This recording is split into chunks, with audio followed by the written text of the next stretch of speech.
Welcome to Pindar Poetry. We hope you learned something new. You start by preparing both devices. Make sure Bluetooth and location are on, and the Android Auto app is installed or updated.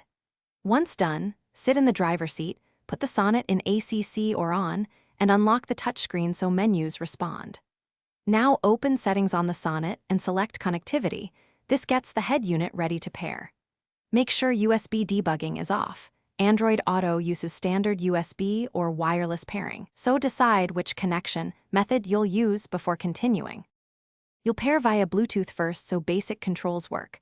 On your phone, tap the Sonnet name, confirm the PIN, and allow contacts and media access. For wired Android Auto, connect a certified USB cable into the car's USB port. Use a data cable, not charge only. For wireless Android Auto, enable Android Auto Wireless in your phone's app and accept prompts on the Sonnet.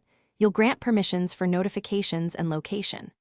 Once paired, Android Auto launches automatically or via the CarPlay/Android Auto icon. You finish by granting any remaining app permissions and testing core functions, navigation, audio, and calls. If Android Auto fails to open, reboot the phone and the Sonnet, then reconnect. A faulty cable is the most common culprit, so swap it for a high-quality data cable.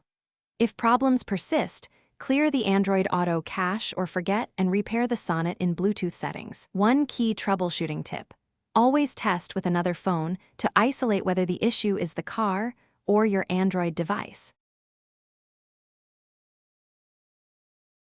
Thanks for watching. Consider subscribing if we helped you.